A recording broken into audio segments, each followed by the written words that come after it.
दाम्पत्य जीवन में मधुरता लाने वाला और संबंधों को अधिक मजबूत बनाने वाला त्यौहार करवा चौथ इस बार 13 अक्टूबर को है। सुहागिन महिलाएं पति की दीर्घायु के लिए व्रत कर रही हैं और शाम को चांद को अर्घ्य देकर और छलनी से पति का चेहरा देखकर व्रत तोड़ती हैं। वहीं कुंवारी कन्याएं मनोनुकूल पति की प्राप्ति के लिए इस दिन निर्जला व्रत रखकर तारों को देखेंगी, फिर व्रत खोलेंगी। आज के इस वीडियो में हम आप लोगों को बताने जा रहे हैं करवा चौथ के व्रत में पढ़े जाने वाली कुछ महत्वपूर्ण कथाओं के बारे में। कथा नंबर 1। बहुत समय पहले की बात है। एक साहूकार के 7 बेटे और उनकी एक बहन करवा थी।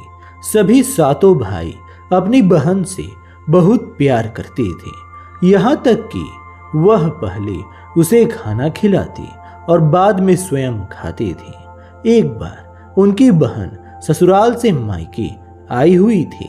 शाम को भाई जब अपना व्यवसाय बंद कर घर आए तो देखा उनकी बहन बहुत व्याकुल थी।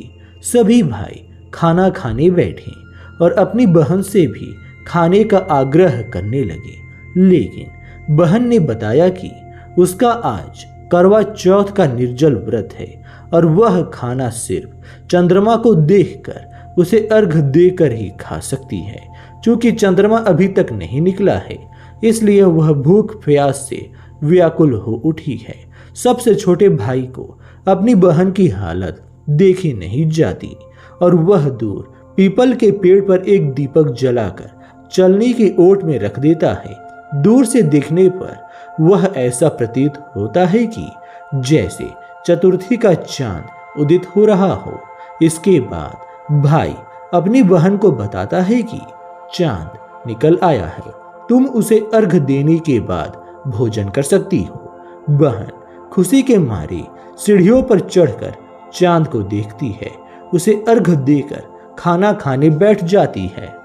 वह पहला टुकड़ा मुंह में डालती है तो उसे छींक आ जाती है, दूसरा टुकड़ा डालती है तो उसमें बाल निकल आता है और जैसे ही तीसरा टुकड़ा मुंह में डालने की कोशिश करती है तो उसके पति की मृत्यु का समाचार उसे मिलता है और वह बौखला जाती है।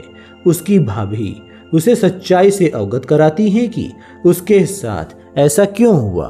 करवा चौथ का व्रत गलत तरीके से टूटने के कारण देवता उससे नाराज हो गए हैं और उन्होंने ऐसा किया है।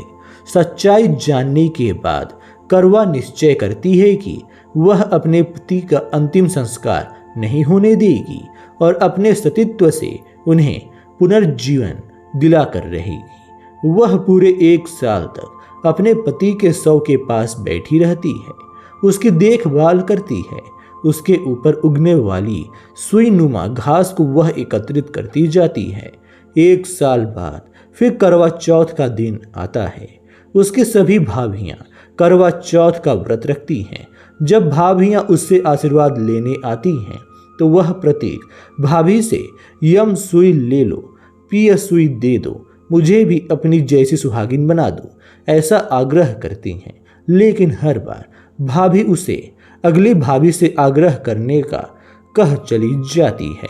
इस प्रकार जब 6ठे नंबर की भाभी आती है तो करवा उससे भी यह बात दोहराती है। यह भाभी उसे बताती है कि चूंकि सबसे छोटे भाई की वजह से उसका व्रत टूटा था, अतः उसकी पत्नी में ही शक्ति है कि वह तुम्हारे पति को दोबारा जीवित कर सकती है।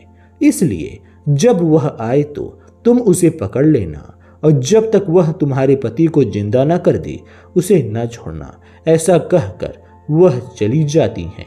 सबसे अंत में छोटी भाभी आती हैं। करवा उनसे भी सुहागिन बनने का आग्रह करती है, लेकिन वह टाल मटोली करने लगती है।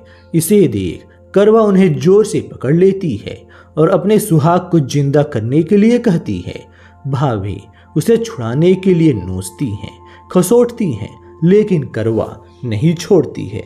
अंत में उसकी तपस्या को देख भाभी पसीज जाती हैं और अपनी छोटी अंगुली को चीर कर उसमें से अमृत उसके पति के मुंह में डाल देती हैं।